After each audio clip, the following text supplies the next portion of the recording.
Doctor Srivarma's wellness அனைத்து நோய்களுக்குமான ஆயுர்வேத மருத்துவம் தமிழகம் எங்கும். For appointments 99424411 and 99421166. சீனாவை பற்றி நம்ம எல்லாருமே நினச்சிட்டு இருப்போம். இன்றைக்கி நம்ம சீனாவெல்லாம் பெரிய பக்திலாம் ஒன்றும் இல்லை. நமக்கு யாருக்கு பக்தி இருக்குன்னா ஒன்லி கம்யூனிஸ்டுக்காரங்களுக்கு மட்டும்தான் பக்தி இருக்கும், வேறு யாருக்குமே இருக்காது அவங்களுக்கு. புரட்சியாளர் அம்பேத்கர் இந்த சீனாவை பற்றி என்ன நினச்சிட்டு இருந்தார் அப்படின்னு சொல்லி நம்ம கண்டிப்பாக தெரிஞ்சுக்கணும். நாம் அதில் புரட்சியாளர் அம்பேத்கர் அவர் சொல்கிறாரு, இந்தியாவும் சீனாவும் இப்போது நட்பு நாடுகளாக இருந்தாலும் இந்த நட்புறவு எவ்வளவு காலம் நீடிக்கும் என்பதை யாராலும் திட்டவட்டமாக கூற முடியாது. இந்தியாவுக்கும் சீனாவுக்கும் இடையே மோதல் ஏற்படும் வாய்ப்பு இருக்கவே செய்கிறது. இது சொன்னது 1953லங்க. நீங்கள் நினச்சி பாருங்கள், 1962 சீனா நம்ம மீது படையெடுத்தது. ஆனால் புரட்சியாளர் அம்பேத்கர் இங்கே மட்டும் சொல்லுங்க, பல இடத்துல சொல்லியிருக்காரு. அது நேருவுக்கு அறிக்கையெல்லாம் விட்டுருக்காரு. அவர் சீனாவை நீங்கள் நம்பாதீங்க, என்றைக்காக இருந்தாலும் நம்ம மேலே படையெடுக்கும், நம்ம மேலே, அதனால் சீனாவை என்றைக்குமே நம்ம நம்பக்கூடாது என்று புரட்சியாளர் அம்பேத்கர் பல தடவை சொல்லியிருக்கார்.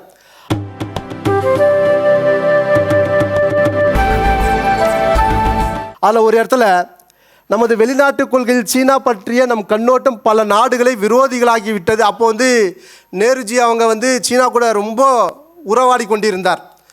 அதெல்லாம் மனசில் வச்சுட்டு தான் புரட்சியாளர் அம்பேத்கர் சொன்னார், நமது வெளிநாட்டு கொள்கையில் சீனா பற்றிய நம் கண்ணோட்டம் பல நாடுகளை விரோதிகளாகிவிட்டது. ஐநாவில் சீனா நிரந்தர உறுப்பினராவதற்கு இந்தியா போராட வேண்டி வந்துள்ளது. அப்போது எந்தெந்த நாடுலாம் சீனாவில் உறுப்பினர் ஆகணும்னு சொல்லி பெரிய லாபி பண்ணிட்டு இருந்தாங்க. அப்போது நேரு அவர்கள் சீனாவை அதை சேர்க்கணும்னு சொல்லி இந்தியா சார்பாக அதுக்கு போராடிட்டு இருந்தார், சப்போர்ட் பண்ணிட்டு இருந்தார். இதை கடுமையாக எதிர்த்த ஒரே ஒரு ஆள் புரட்சியாளர் அம்பேத்கர் மட்டும்தான், வேறு யாருமே எதிர்க்கல. அதில் இது ஒரு அசாதாரணமான விஷயம். இந்த போராட்டத்தை நடத்த சீனாவுக்கு வலிமை இருக்கும்போது நீங்கள் ஏங்க போராடுறீங்க? சீனாவுக்கு வலிமை இருக்குது உறுப்பினர் ஆகிறதுக்கு, அவங்களே ஃபைட் பண்ணிப்பாங்க. இந்தியா எதற்காக ஃபைட் பண்ணணும் சீனாவுக்காக? இந்த கேள்வியை கேட்டது புரட்சியாளர் அம்பேத்கர் அவர்கள். போராட்டத்தை நடத்த சீனாவுக்கு வலிமை இருக்கும்போது ஏன் இதற்காக இந்தியா போராட வேண்டும்? கம்யூனிஸ்ட் சீனாவுக்கு ஆதரவாக இந்தியா செயல்படுவதே இந்தியாவிற்கும் அமெரிக்காவுக்கும் இடையே நிலவும் பகைமை உணர்ச்சிக்கு காரணம். இதன் விளைவாக அமெரிக்காவிடமிருந்து நிதி மற்றும் தொழில்நுட்ப உதவிகளை நாம் பெற முடிவதில்லை என்று புரட்சியாளர் அம்பேத்கர் தன்னுடைய கோரிக்கையாக சொல்கிறார். அது மட்டும் இல்லை, இது அவருடைய கட்சியில் தீர்மானமாக போட்டது. இது எல்லாமே இன்னொரு விஷயத்தையும் அவர் சொல்கிறாரு, தன் பிரச்சனைகளில் கவனம் செலுத்துவதே இந்தியாவின் தலையாய கடமை. ஐநாவில் சீனா நிரந்தர உறுப்பினராக சேர்க்கப்பட வேண்டும் என்பதற்கு போராடுவதற்கு பதிலாக தான் ஐநாவின் நிரந்தர உறுப்பினராவதற்கு இந்தியா பாடுபட வேண்டும். நீங்கள் ஏங்க சீனா உறுப்பினர் ஆவதற்கு பாடுபடுறீங்க? நாம் இந்தியா உறுப்பினராவதற்கு பாடுபட வேண்டும், அதுதான் முயற்சி எடுக்க வேண்டும் என்று புரட்சியாளர் அம்பேத்கர் அவர்கள் தெளிவாகவே சொல்லியிருக்கிறார். இதை செய்வதற்கு பதிலாக சியாங்க ஷேக்குக்கு எதிரான மாவோவின் போராட்டத்தில் இந்தியா தன் சக்தியை விரயம் செய்கிறது. உலக இரட்சகனாக நடந்து கொள்ளும் இந்த பைத்தியக்கார கொள்கை, அவர் சொல்கிறாரு, அது உண்மையிலேயே நேருவை சொல்கிறார் அவர். ஏன்னா நேரு தான் இந்த அயல் நாட்டு கொள்கையெல்லாம் அவர் தான் முடிவு பண்ணி, அப்போ பஞ்சசீல கொள்கையெல்லாம் வந்தது. பஞ்சசீல கொள்கை கூட புரட்சியாளர் அம்பேத்கருக்கு இன்ட்ரெஸ்டாக இல்லை, அதை விமர்சனம் பண்ணி பேசியிருக்கார் அவர். பைத்தியக்கார கொள்கைன்னு சொல்கிறார் அவர். கிட்டத்தட்ட நேரு அவரை அப்படி சொல்கிறாருன்னு வச்சுப்போமே. பைத்தியக்கார கொள்கை இந்தியாவிற்கு அழிவையே கொண்டு வரும். தற்கொலை கொப்பான இந்த வெளிநாட்டு கொள்கை எவ்வளவு சீக்கிரம் மாற்றப்படுகிறதோ அவ்வளவு சீக்கிரம் இந்தியாவுக்கு நன்மை உண்டாகும். ஆசிய நாடுகளில் பிரச்சனைகளுக்கு குரல் எழுப்புவதற்கு முன்பு இந்தியா தன்னை பலப்படுத்தி கொள்ள எல்லா உதவிகளையும் பெற கடுமையாக பாடுபட வேண்டும். அப்போதுதான் அதன் குரலுக்கு மதிப்பு இருக்கும். இந்த லாஸ்ட் வரி நீங்கள் பாருங்கள், ஆசிய நாடுகள் பிரச்சனைகளுக்கு குரல் எழுப்புவதற்கு முன்பு இந்தியா தன்னை பலப்படுத்தி கொள்ள எல்லா உதவிகளும் பெற கடுமையாக பாடுபட வேண்டும். அப்போதுதான் அதன் குரலுக்கு மதிப்பு இருக்கும். இதை செய்து கொண்டிருப்பது நம்முடைய பாரத பிரதமர் நரேந்திர மோடி அவர்கள். அதன் குரலுக்கு மதிப்பு இருக்கும். இத்தகைய வெளிநாட்டு கொள்கையை ஷெட்யூல்டு வகுப்பினர் சம்மேளனம் கடைபிடிக்க, இது அவங்க ஷெட்யூல்டு காஸ்ட் ஃபெடரேஷன் ஆஃப் இந்தியாவில் அவருடைய எழுதின தீர்மானங்கள் இதெல்லாம். அதுக்கப்புறம் கம்யூனிசத்தை ரொம்ப மோசமாக அவர் பேசியிருக்காரு. அதெல்லாம் நிறைய நான் இதில் சேர்க்கவே இல்லை. இதுவே நிறைய 1 மணி நேரத்துக்கு மேலே போகன்றதுனால சேர்க்கலை. ஆனால் சில முக்கியமான விஷயங்களை மட்டும் நான் இதில் சேர்த்துருக்கேன். நான் ரஷ்யா இந்தியா மீது இதே போல் கை வைக்குமா என்ற கேள்வியை மறந்து விடாமல், புறக்கணித்து விடாமல் இந்தியர்கள் நினைவில் கொண்டிருக்க வேண்டும் என்று அம்பேத்கர் எச்சரித்தார்.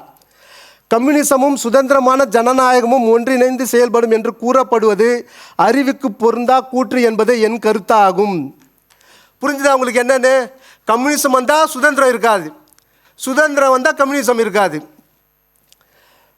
ஏனெனில் கம்யூனிசம் ஒரு காட்டுத்தீயை போன்றதாகும், தன்னை எதிர்ப்படும் எல்லாவற்றையும் எரித்து அழித்துவிடும் என்று அம்பேத்கர் கூறினார்.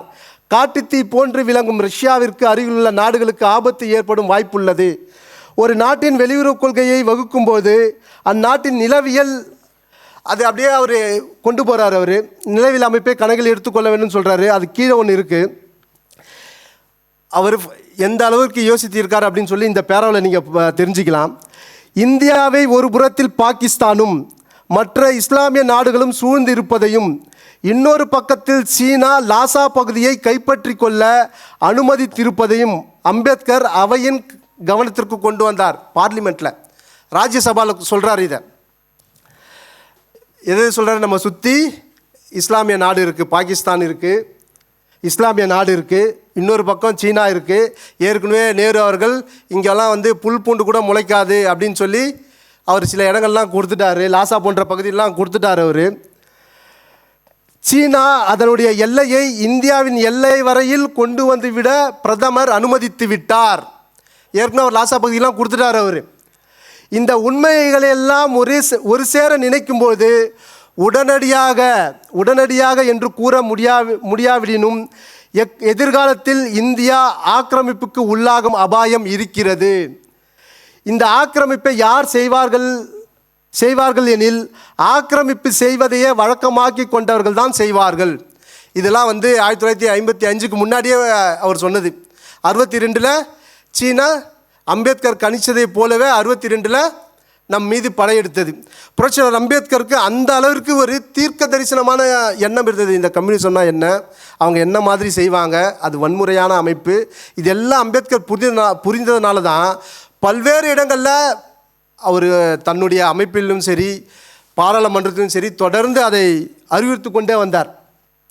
அதே போல் இந்த பஞ்சசீல கொள்கையை கூட அவருக்கு ஒப்புதலே இல்லை. அவருக்கு பிரதமர் நேரு மாசேதுங் ஒப்புக்கொண்ட பஞ்சசீல கொள்கையையோ ஒரு நாடு மற்ற நாட்டின் மீது ஆக்கிரமிப்பு செய்யக்கூடாது என்று திபெத்தில் செய்து கொண்ட ஒப்பந்தத்தையோ நம்பக்கூடாது. புரட்சியாளர் அம்பேத்கர் சொல்கிறார், இதை நம்பக்கூடாது. நம்ம பௌத்த சமயத்தின் முக்கிய அம்சமாக விளங்கும் பஞ்சசீல கொள்கையின் பால் உண்மையில் மாசேதுங்கிற்கு நம்பிக்கை இருக்குமானால் அவருடைய நாட்டில் பௌத்தர்களை இப்போது நடத்துவது போல் கொடுமையாக நடத்தி இருக்க மாட்டார். அரசியலில் பஞ்சசீல கொள்கைக்கு இடமே இல்லை. கம்யூனிச நாட்டில் அரசியலில் பஞ்ச கொள்கைக்கு இடம் பெறவே முடியாது. பஞ்சசீல கொள்கை எங்கே நடைமுறைப்படுத்தவே முடியாது, கம்யூனிச நாட்டில் நடைமுறைப்படுத்தவே முடியாது. அரசியல் பஞ்சசீல கொள்கைக்கு இடமே இல்லை. கம்யூனிச நாடுகள் 2 கொள்கையின் மீதே எப்போதும் செயல்படுகின்றன என்பது நாம் அனைவரும் அறிந்தது. கம்யூனிச நாடுகளில் ஒழுக்க நெறி என்பது மாறிக்கொண்டே இருக்கும். ஆகவே ஒழுக்க நெறி என்ற ஒன்றே இருக்காது. இன்று ஒழுக்க நெறியாக கருதப்படுவது அடுத்த நாளே ஒழுக்க நெறிக்குரியதாக இல்லாமல் ஆகிவிடும். ஆசியா ஓர் போர்க்களமாக ஆகிவிட்டது. ஆசியாவில் பாதிக்கும் மேற்பட்ட கம்யூனிச நாடுகளாக இருக்கின்றன. கம்யூனிச நாடுகள் மாறுபட்ட வாழ்வியல் கோட்பாடுகளையும் மாறுபட்ட அரசமைப்பு முறைகளையும் பின்பற்றுகின்றன. ஆகவே நமக்கு சுதந்திரத்தில் நம்பிக்கை இருக்குமாயின் சுதந்திர நாடுகள் என்று கருதப்படும் நாடுகளுடன் நாம் கூட்டு வைத்துக் கொள்வது நல்லது என்று புரட்சியாளர் அம்பேத்கர் சொல்கிறார். அப்படின்னா என்ன அர்த்தம்? எதெல்லாம் கம்யூனிச நாடுகளோ அது கூடலாம் நீங்கள் ஒட்டோ உறவோ எதுவுமே வச்சுக்காதீங்க அப்படின்னு புரட்சியாளர் அம்பேத்கர் சொல்கிறார்.